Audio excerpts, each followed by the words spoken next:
السلام علیکم، میرا نام ہے مبشر لقمان اور آپ دیکھ رہے ہیں مبشر لقمان یوٹیوب چینل۔ ایک چائنیز کہاوت ہے کہ جس کا مفہوم کچھ یوں بنتا ہے کہ کبھی کبھی ماضی کے کامیاب تجربے کو دہرانے سے ناکامی بھی آپ کے قدم چوم سکتی ہے۔ ایسا ہی کچھ مودی جی کے ساتھ ہو رہا ہے۔ کشمیر کی حیثیت نہایت چالاکی سے تبدیل کرنے کا کامیاب تجربہ، گلوان ویلی کی وادی اپنی موت آپ مر گیا۔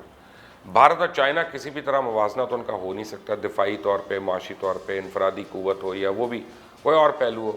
چائنا کو ہر معاملے میں بھارت کے اوپر سبقت حاصل ہے۔ بھارت خود کو ایشیا کا لیڈر ثابت کرنا چاہتا ہے اور اس کی خاطر مودی سرکار ہر وہ قدم اٹھانے کے لیے تیار ہے جو بھارت کو اس سمت لے جائے۔ بھارت کے امریکہ کے ساتھ بڑھتے تعلقات چائنا اور بھارت کو ایک دوسرے سے دور لے جا رہے ہیں، اور اگر بغور جائزہ لیا جائے تو یہ رائے تو ہو سکتی ہے کہ بھارت اور امریکہ دونوں ہی خطے میں چائنا کے بڑھتے ہوئے اثر رسوخ اور معاشی ترقی کو اپنے لیے ایک چیلنج سمجھتے ہیں۔ مگر یہاں پہ امریکہ کا کردار کیا ہے، اس کو دیکھنا بہت ضروری ہے۔ ہندوستان کے بارے میں امریکی پالیسی بھی عجیب ہے۔ ایک طرف وہ بھارت کو چائنا کے خلاف اکسانے کی کوشش کر رہا ہے، ہر طرح مدد کو لٹکا رہا ہے، اور دوسری طرف امریکہ میں تعلیم حاصل کرنے والے ہندوستانی طلباء اور تارکین وطن کو تباہ کرنے پہ تلا ہوا ہے۔ امریکی حکومت نے ابھی ایک نیا حکم جاری کیا جس کے مطابق آج کل آن لائن تعلیم لینے والے تمام ہندوستانی طلباء کے ویزے منسوخ کر دیے جائیں گے، اور اس وقت امریکہ میں ہندوستان سے 2 لاکھ طلباء واپس جا سکتے ہیں۔ اگر ان کے ویزے منسوخ کر دیے گئے تو ان سب کو فوری طور پہ ہندوستان واپس آنا ہوگا۔ بھارت کا یہ خیال ہے کہ وہ امریکہ کے ساتھ مل کر شاید چائنا کے لیے مشکلات پیدا کر سکتا ہے اور بھارت کو موجودہ صورتحال تک لے آیا۔ امریکہ روز بھارت کو نئی گولی دے رہا ہے، ایسا کرو تو ہم یوں کر دیں گے، ویسا کرو تو ہم یہ دے دیں گے۔ یہاں تک کہ اب امریکہ کے اندر سے یہ آوازیں آنے لگیں کہ بھارت کو چاہیے روس سے بالکل پیچھے ہٹ جائے، تو امریکہ بھارت کو وہ اسلحہ اور ہتھیار دے گا کہ دنیا حیران رہ جائے گی۔ مگر بھارت کے لیے مسئلہ ایسا ہے کہ اس کی روس کے ساتھ سالوں کی شراکت ہے، اور شاید ہی بھارتی فوج کے پاس اسلحہ یا ٹیکنالوجی ایسی ہو جو رشین نہ ہو۔ اب اتنے بڑے پیمانے پہ اپنے اسلحے اور فوج میں رد و بدل کرنا بھارت کے لیے ممکن تو نہیں ہے، اور امریکہ روز بھارت کو کبھی کچھ کہہ رہا ہے تو کبھی کچھ۔ اصل میں امریکہ خود چاہتا ہے کہ بھارت کے ان علاقوں پہ چائنا قبضہ کر لے۔ جی آپ نے صحیح سنا میں کیا کہہ رہا ہوں، کہ امریکہ خود چاہتا ہے چائنا بھارت کو توڑ دے۔ وجہ میں بتا رہتا ہوں۔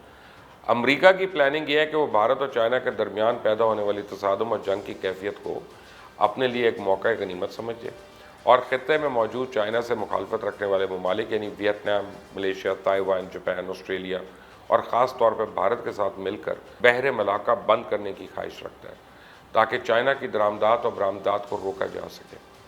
ظاہر ہے یہ ایک بھیانک صورتحال ہے جو ایک نئی جنگ کا تو باعث بن سکتی ہے۔ حالات کو بھانپتے ہوئے چائنا نے بھی امریکہ کا مقابلہ کرنے کے لیے اب کمر کس لی ہے، اور انہوں نے ایک طرف گوادر کو ہنگامی بنیادوں پر مکمل کرنا شروع کر دیا، دوسری طرف ایران کو شامل کر کے چابہار سمیت دوسری بندرگاہوں سے اپنے سامان کی رسد و ترسیل کا کام جاری رکھنا ہے۔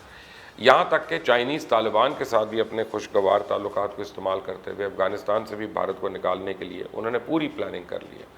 اب چائنا کی اس موو سے امریکہ، اسرائیل اور بھارت کو بڑی گہری چوٹ لگی ہے، کیونکہ کئی اشروں کے بعد یہ پہلا موقع ہے جب ایران بھارت کے بجائے چائنا کے قریب ہونے جا رہا ہے، اور یہ بات پاکستان کے لیے بھی بہت اطمینان بخش ہے، کیونکہ ایرانی سرزمین کو پاکستان کے خلاف استعمال کرتی رہی ہے، جس کا عملی ثبوت گلبشن یادیو۔ بھارت کے تعاون سے زیر تعمیر ایرانی بندرگاہ چابہار بھی اب یقینی طور پہ چائنا کے پاس جاری ہے۔ اس طرح گوادر کے خلاف علاقائی سازشیں دم توڑ جائیں گی۔ چائنا کے یہ تمام فیصلے پاکستان کے لیے بہت ہی کلیدی اہمیت رکھتے ہیں۔ یقیناً چائنا اور امریکہ کی لڑائی میں پاکستان کے لیے خطرات موجود ہیں، لیکن گلگت بلتستان اور آزاد کشمیر پر حملے کے لیے تیار بیٹھے بھارت کا راستہ روک کے چائنا نے پاکستان کی بروقت مدد کی ہے، اور اب ایران، چائنا، افغان طالبان اور پاکستان اگر مل جاتے ہیں تو ایران اور افغانستان سے باہر نکلنے پہ مجبور بھارت کا سب سے بڑا نقصان ہوگا۔ اسی طرح ایران کے روس کے ساتھ بھی آج کل بہت قریبی تعلقات ہو رہے ہیں۔ ان دنوں طالبان اور روس بھی امریکہ کے مقابلے میں ایک دوسرے کے اتحادی بنے ہوئے، گویا ایک نیا عالمی اتحاد وجود میں آ رہا ہے، جس کا سب سے زیادہ نقصان بھارت کو ہونے جا رہا ہے، کیونکہ اس کی علاقائی تھانے داری کا خواب اب بکھر رہا ہے۔ اب بھارت جتنا مرضی اپنے لوگوں کو جھوٹی کامیابیوں کی کہانیاں سناتا رہے، بین الاقوامی میڈیا کی آنکھوں سے اب کچھ بھی اوجھل نہیں ہے، بشمول بھارت۔ سب لوگ اس کی حیثیت سے آشنا ہو چکے ہیں کہ چائنا نے بھارت کو اکسائی چند کی وادیوں میں اپنی من مانی کرنے سے روک دیا۔ چائنا نے کسی بھی بین الاقوامی رد عمل کو بالائے طاق رکھتے ہوئے بھارت کو اینٹ کا جواب پتھر سے دینے کا پیغام دے دیا۔ پورے بھارت میں چائنا کی طرف سے بھارتی فوجوں کی ہلاکت اور پسپائی پر مودی حکومت پہ شدید تنقید جاری، اور بھارتی وزیر اعظم نریندر مودی کو گلوان میں ہزیمت پر سرنڈر مودی کا خطاب مل گیا۔ وادی گلوان جہاں انسانی آبادی کا دور دور تک امکان نہیں، چائنا نے طاقت سے بھارت کو اس وادی میں اپنے مذموم ارادوں سے محروم کر دیا۔ دوسری جانب چائنا نے بھارت کے بعد امریکہ کو بھی آڑے ہاتھوں لینا شروع کر دیا اور کہا ہے کہ وہ امریکہ کے اس مقام کو چھیننے کی کوشش نہیں کر رہا جیسے ٹیکنالوجی کی سپر پاور کے طور پہ حاصل ہے، لیکن وہ اپنے خلاف واشنگٹن کی جانب سے کینے پر مبنی کسی بھی تہمت اور الزام کا پوری قوت سے مقابلہ کرے گا۔ اب ایران چائنا معاہدے کو بالکل ہلکا نہ لے۔ اس معاہدے نے امریکہ کو ایسی کاری ضرب لگائی ہے کہ امریکیوں کو سمجھ نہیں آ رہا کہ اب اس خطے میں بنتے نئے اتحادوں کو کیسے توڑے اور امریکہ اس خطے میں اپنی بالادستی کیسے قائم رکھے، کیونکہ امریکہ جیسے جیسے دن گزر رہے ہیں نا مزید انکشافات ہوتے جا رہے ہیں۔ ایران چائنا کو کم از کم 12% رعایت پہ تیل اور گیس فروخت کرے گا اور اس فروخت میں بھی چائنا کی ضروریات کو دیگر گاہکوں کی ضروریات پہ فوقیت ہوگی۔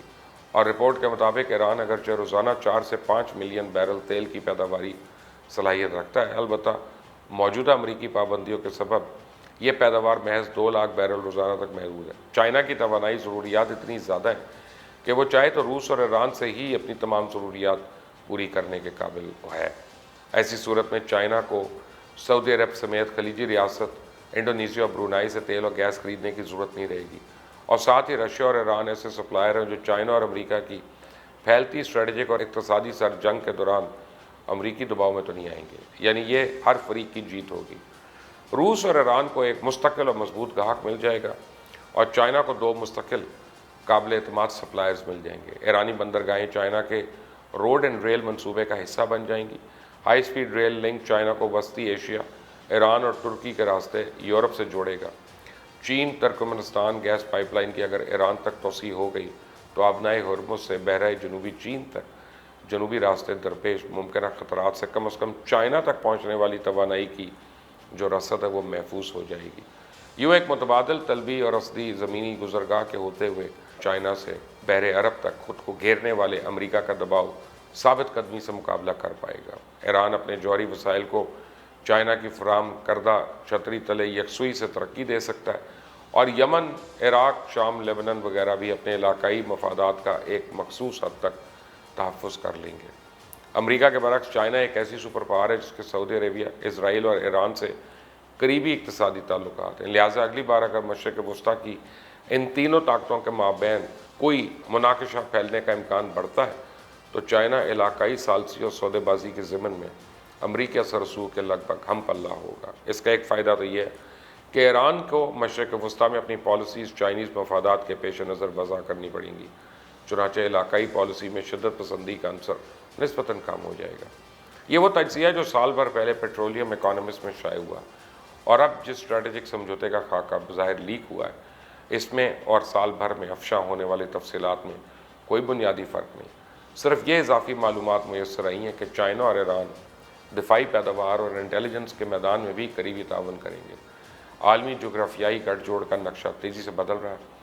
افغانستان سے امریکہ کا نکلنا طے ہو چکا ہے، طالبان کو رشیا اور ایران کی مدد اور چائنیز خیر سگالی اور پاکستانی جغرافیکل قربت حاصل ہے۔ میری نظر میں بدلتی دنیا کی نئی بساط پہ چائنا، روس، ترکی، ایران، پاکستان ایک طرف، امریکہ، بھارت، اسرائیل، یو اے ای، سعودی عربیہ، برطانیہ دوسری طرف، جبکہ یورپ، نیپال، بھوٹان، سری لنکا، بنگلہ دیش، مالدیپ، برما یہ غیر جانبدار تماشائی بن کر دیکھتے رہیں گے میچ۔